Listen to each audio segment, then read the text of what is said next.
నమస్కారం viewers, welcome back to మన channel travel with Nitai. ఇవాళ మనం కాంచీపురంలో ఉన్నామండి. కాంచీపురంలో 1000 దేవాలయాలు ఉన్నాయన్నమాట. ఈ 1000 దేవాలయాలు మొత్తం మనం తిరగడానికి 4 నెలలు పడుతుంది. అయితే కాంచీపురంలో ప్రధాన మందిరాలు మనకు 3 ఉన్నాయండి. ఒకటి కంచి కామాక్షి, ఒకటి విష్ణు కంచు, ఒకటి శివ కంచి అండి. ఇవాళ ఈ 3 ప్రధాన మందిరాలన్నీ కూడా నేను దర్శనం చేసుకుంటున్నాను. ఆ దర్శనంతో పాటు మీకు కూడా ఈ మందిరాలన్నీ వివరాలు ఈ వీడియోలుగా క్లియర్గా ఎక్స్ప్లెయిన్ చేస్తాను. వీడియో మాత్రం మొత్తం చూడండి. నా ఛానల్ని ప్లీజ్ సబ్స్క్రైబ్ చేసుకోండి. ఇంకా టైం వేస్ట్ చేయకుండా వీడియోలోకి వెళ్ళిపోదాం. కాంచీపురం దేవాలయాలు తమిళనాడు స్టేట్ కాంచీపురం డిస్టిక్లో ఉన్నాయండి.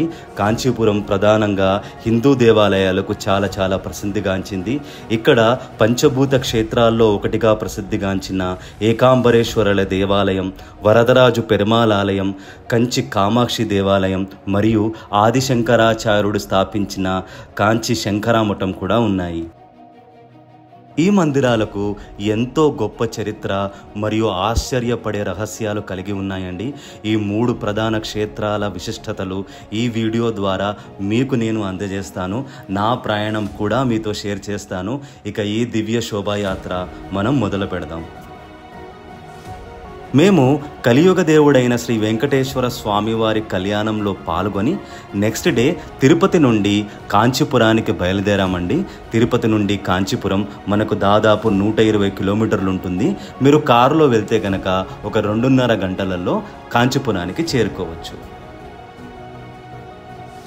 కాంచీపురంలో మొదటిగా మేము విష్ణు కంచిగా ప్రసిద్ధి చెందిన వరదరాజు పెరుమాళ్ ఆలయానికి వెళ్ళామండి. ఈ మందిరం 108 వైష్ణవ దివ్యక్షేత్రాల్లో ఒకటిగా పరిగణించబడుతుంది. ఇక ఈ మందిరానికి సంబంధించిన విషయాలు మనం తెలుసుకుందాం. కాంచీపురాన్ని చక్రవర్తులు తమ ఊరిగా పేర్కొనడానికి ప్రధాన కారణం ఇక్కడ ఉన్న పురాతన ఆలయాలండి. 4వ శతాబ్దంలో పల్లవుల కాలం నుండి చోళులు, కడవరాయులు, విజయనగరీకులు ఇలా అనేక రాజవంశవులు ఆలయాన్ని అభివృద్ధి చేశారండి. బ్రహ్మదేవుడు ఇక్కడ యజ్ఞం నిర్వహించగా స్వయంభూగా వరదరాజుల స్వామి దర్శనమిచ్చాడని విశ్వసిస్తారు. వివిధ యుగాలలో బ్రహ్మ, గజేంద్రుడు, బృహస్పతి, ఆదిశివుడు మొదలైన మహర్షులు ఈ స్వామివారిని సేవించారని పురాణ గ్రంథాలలో మనకు తెలుస్తున్నాయి.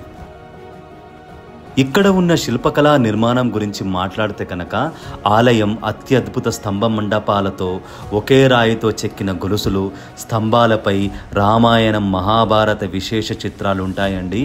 కళను కలగలిపిన అద్భుతాలు ఇక్కడ మీరు చూడొచ్చు. ఆలయంలో ఒక అనంత పుష్కరిణి చెరువు కూడా ఉంటుంది. ఈ పుష్కరిణి నుంచి స్వామివారి గోపురం చాలా బాగా కనిపిస్తుంది. మేము సాయంకాలం 4 గంటలకి ఈ మందిరానికి చేరుకున్నామండి. భక్తుల తాకిడి మాత్రం బాగానే ఉంది. స్వామివారిని దర్శించుకోవడానికి మాకు దాదాపు 1 అవర్ పట్టిందండి. ఇక్కడ స్వామివారి విగ్రహం గురించి మాట్లాడుకుంటే గనక విగ్రహానికి 4 చేతులు ఉంటాయి. వీటి చేతుల్లో ఒక చేతిలో శంఖం, ఒక చేతిలో చక్రం, గద, పుష్పలు వంటి పదార్థాలు ఉంటాయండి. ఇవి విష్ణువు శక్తిని సూచిస్తాయి. స్వయంభూగా వెలిసిన స్వామివారి విగ్రహాన్ని దర్శించుకున్న తర్వాత నాకు కలిగిన అనుభూతి నేను మాటల్లో చెప్పలేను. స్వామివారిని ఇప్పుడే దర్శించుకొని వచ్చానండి. 2000 సంవత్సరాల పాత విగ్రహం అన్నమాట. అసలు వెంట్రుకలు నాకు I don't know how to explain this, but అంత సుందరీకరంగా ఉన్నారు స్వామివారు. చాలా బాగున్నారండి. ఇప్పుడు బంగారు బలి దగ్గరికి వెళ్తున్నాం. మేము ఇక్కడే ఉంది, అందులో మీకు నేను చూపిస్తాను. ఇక ఇక్కడ ఉన్న గర్భగుడిలో బంగారు వెండి బలుల కథ గురించి మాట్లాడుకుంటే గౌతమ మహర్షికి 2 ప్రియమైన శిష్యులు ఉండేవారు. ఒకరోజు వాళ్ళు తెచ్చిన నీటి పాత్రలో ఒక బల్లి పడి ఉంటుంది. పూజ చేయడానికి ఉపయోగించే నీళ్ళల్లో బల్లి ఉండటంతో మహర్షికి కోపం వచ్చి చేసిన తప్పుకు తర్వాత జన్మలో బల్లులుగా పుడతారని శపిస్తారు. అప్పుడు ఈ 2 శిష్యులు తాము తెలియక చేసిన తప్పుని దుఃఖంతో మహర్షిని క్షమించమని వేడుకుంటారు. అప్పుడు గౌతముడు, మీ శాప విమోచనం కావాలంటే కాంచీపురంలోని వరదరాజుల స్వామి వారిని శ్రద్ధగా సేవించండి, అక్కడ మీకు విమోచనం తప్పకుండా లభిస్తుందని చెబుతారు.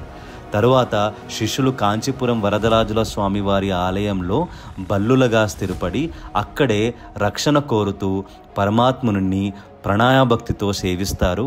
ఈ పవిత్ర దివ్య దర్శనంతో శిష్యులకు శాప విమోచనం కలుగుతుంది. భారతదేశం నలుమూలల నుండి భక్తులు వచ్చి బంగారు వెండి బలులను తాకడం ద్వారా తమ తప్పులు పాపాలు పోతాయని విశ్వసిస్తారు. సూర్యుడు, చంద్రుడు, ఇంకా బంగారు బల్లి చూడండి. నమో నారాయణ, నమో నారాయణాయ.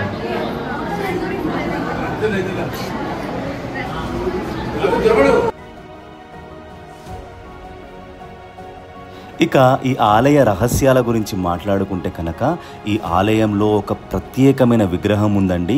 దాన్ని అత్తి చెట్టు కాడంతో చేసిన స్వామివారి విగ్రహం అని అంటారు, లేదా అత్తి వరద కూడా అంటారనమాట. ఈ విగ్రహం నీటిలో దాగి ఉంటుందండి. దీన్ని 40 సంవత్సరాలకి ఒక్కసారి మాత్రమే బయటికి తీసి భక్తులకి చూపిస్తారు. ఈ విగ్రహాన్ని చూసే అవకాశం చాలా అరుదుగా వస్తుంది. అందుకే ఇది ఎంతో రహస్యంగా భావిస్తారు. ఈ ఆలయంలో ఒక నరసింహుని విగ్రహం ఉంటుందండి. ఆ విగ్రహంలో కూడా కొన్ని రహస్య మూలాలు ఉన్నట్లు ఇక్కడ ఉన్న వాళ్ళు అంటూ ఉంటారు. వాటి గురించి పురాణ పుస్తకాలలో చెప్పి లేవన్నమాట. సాధారణ భక్తులకు ఆ రహస్యాలు అర్థం చేసుకోవడం చాలా కష్టమని ఇక్కడున్న వాళ్ళు నమ్ముతారు. సామాన్యంగా ఈ ఆలయంలో చాలా విషయాలు దాచిపెట్టి ఉంటాయి. అవి అంతర్గతంగా బయటకు వచ్చే విషయం చాలా అరుదు. అందుకే వాటిని గోప్యంగా పవిత్రంగా భావిస్తారు. ఇదండి ఈ ఆలయానికి ఉన్న గొప్ప రహస్యాలు. విష్ణు కంచి అయిన వరదరాజుల స్వామిని దర్శనం చేసుకున్న తర్వాత మేము కాంచీపురంలోని మరొక ప్రధాన మందిరం కంచి కామాక్షి అమ్మవారి టెంపుల్కి వెళ్ళాము. విష్ణు కంచి తర్వాత మనం అమ్మవారి దేవాలయం కంచి కామాక్షికి వచ్చామండి. ఇప్పుడు కంచి కామాక్షి టెంపుల్ లోపలికి వెళ్తున్నాను. దాని వివరాలు ఇప్పుడు మనం తెలుసుకుందాం. ఇక కాంచీపురం నగరంలో ఉన్న ఈ కంచి కామాక్షి అమ్మవారు ఆలయం అమిత వైభవానికి పవిత్రతకు ప్రసిద్ధిగాంచిందండి. కంచి కామాక్షి అమ్మవారు ఇక్కడ పద్మశాసనంలో కూర్చొని మనకు దర్శనమిస్తారండి. అమ్మవారు యోగిక భంగంలో మనకు కనిపిస్తారు. సాధారణంగా దేవతలు నిలబడి ఉండగా ఇక్కడ అమ్మవారు కూర్చొని ఉంటారనమాట. చాలా చాలా సుందరికంగా అమ్మవారిని ఇక్కడ అలంకరిస్తారు. మేము విష్ణు కంచిని దర్శించుకున్న తర్వాత సుమారు 5 గంటలకు కంచి కామాక్షి వారి అమ్మవారి టెంపుల్కి రీచ్ అయ్యామండి. ఈ టెంపుల్ టైమింగ్స్ వచ్చేసి ఉదయం 6 గంటల నుంచి మధ్యాహ్నం 12:30 వరకు, మరి సాయంకాలం 4 గంటల నుంచి రాత్రి 8:30 వరకు ఓపెన్ ఉంటుంది. మేము ధర్మదర్శనం క్యూలో వెళ్ళామండి. ఇక్కడ మనకి స్పెషల్ దర్శనం టికెట్స్ కూడా ఉంటాయి. మేము వెళ్ళిన రోజు రద్దీ కొంచెం తక్కువగా ఉండేది. సో ఇదే లైన్లో సుమారు 1 గంట సేపట్లో అమ్మవారి దివ్య దర్శనం మేము చేసుకున్నాము. ఇక ఈ కంచి కామాక్షి ఆలయ విశిష్టతలు మరియు రహస్యాల గురించి మాట్లాడుకుంటే కనుక ఈ ఆలయం అష్టదిశ శక్తి పీఠాలలో ఒకటిగా పరిగణిస్తారు. పురాణాల ప్రకారంగా సతీదేవి నాభి భాగం ఇక్కడే పడిందని నమ్ముతారు. మందిరంలో ఉన్న స్త్రీ చక్రం గురించి మాట్లాడుకుంటే కనుక శంకరాచార్యులు స్వయంగా ఈ ఆలయంలో శ్రీచక్రాన్ని స్థాపించారని విశ్వసిస్తారండి. శ్రీచక్రం అనేది గర్భగుడిలో కామాక్షి అమ్మవారి పాదాల వద్ద ప్రదర్శించారు. ఇది అమ్మవారి శాంతి స్వరూపానికి, భక్తిజన సమాధానానికి విశ్వాసమైనది. ఇక్కడ కామాక్షి అమ్మవారి విగ్రహం నీలం రంగుల్లో ఉంటుందని చాలా కథలు చెప్పబడుతున్నాయండి. అమ్మవారి స్థిల రూపంలో ఉండే శక్తిని, భూమి సమతుల్యతను సూచిస్తుందని నమ్మకం ఉంది. ఇక అమ్మవారి బంగారు విగ్రహం గురించి మాట్లాడుకుంటే కనుక మొదట అమ్మవారి విగ్రహం బంగారంతో తయారు చేయబడిందని, దాని దాడుల సమయంలో తంజావూరుకి తరలించారని, ప్రస్తుతం ఈ మందిరంలో అమ్మవారి విగ్రహం పంచలోహతో తయారు చేసి ఉంటుందని చెబుతారు. ఇంకో విశిష్టత ఏంటంటే కాంచీపురంలో అరుదుగా అమ్మవారి ఆలయం ఒకటి ఉండడం విశిష్టమండి. కాంచీపురంలో కామాక్షి అమ్మవారి ఆలయం మాత్రమే ఉంది. ఇది ఈ నగర దేవతగా ప్రసిద్ధి చెందింది. కంచి కామాక్షి ఆలయ విశిష్టతలు, ప్రత్యేకతలు మనం తెలుసుకున్నాం. ఇక కామాక్షి అమ్మవారి దర్శనం చేసుకున్న తర్వాత కాంచీపురంలో ఉన్న 3వ ప్రధాన మందిరం శివకంచిగా ప్రసిద్ధి చెందిన ఏకాంబరేశ్వర ఆలయానికి బయలుదేరాం.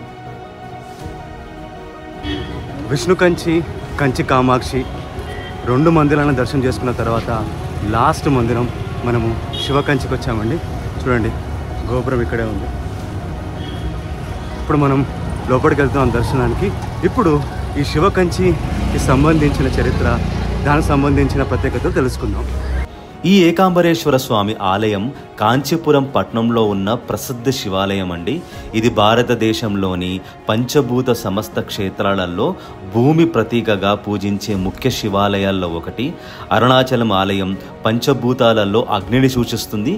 ఈ ఏకాంబరేశ్వర దేవాలయం పంచభూతాలలో భూమిని సూచిస్తుంది. ఈ ఆలయం చాలా పురాతనమైనదండి. దాదాపు 2 నుంచి 4వ శతాబ్దంలో పల్లవులు దీన్ని నిర్మించారని అభిప్రాయం ఉంది. దాని తర్వాత చోళులు, విజయనగర రాజులు దీన్ని అభివృద్ధి చేశారని చరిత్ర చెబుతుంది. ఇక ఈ ఆలయ విశిష్టతల గురించి మాట్లాడుకుంటే కనుక ఆలయంలోని 4 వైపులా 4 అతిపెద్ద గోపురాలు ఉన్నాయండి. చూస్తున్నారు కదా, ఒక్కొక్కటి సుమారు 57 మీటర్ల ఎత్తు కలిగి ఉంటాయన్నమాట. దీని వలన ఈ ఆలయం దక్షిణ భారతదేశంలోని పెద్ద గోపురాలున్న ఆలయాల్లో ఒకటిగా నిలుస్తుంది. ఆలయం లోపల 1000 స్తంభాలు ఉన్నాయండి. ఈ స్తంభాలు శిల్పకళల్లో అత్యుత్తమంగా ఆశ్చర్యపోయే విధంగా ఉంటాయి. ఈ స్తంభాల మధ్యలోనే శివునికి సమర్పించిన శివలింగాలు ఉంటాయి. ఆలయంలో 1008 శివలింగాలు ఉన్నాయండి. చూస్తున్నారు కదా, ఈ శివలింగాలు 4వ శతాబ్దంలో ఇక్కడ స్థాపించారని, ప్రతి ఒక్క శివలింగం శివుడి శక్తి నిరూపాన్ని సూచిస్తాయని చెబుతారు. ఈ శివలింగాలు భక్తులకు ప్రత్యేక పవిత్రతను అందజేస్తూ మరియు భక్తిభావాలోకి తీసుకెళ్తాయి. పురాణాల ప్రకారంగా ఈ స్థలంలోనే పార్వతీదేవి మామిడి చెట్టు కింద ఇసుకతో శివలింగాన్ని తయారు చేసి తపస్సు చేశారని, అప్పుడు శివుడు ప్రత్యక్షమై ఆమెను తన భార్యగా స్వీకరించి ఇక్కడే వివాహం చేసుకున్నారని పురాణాలు చెబుతున్నాయి.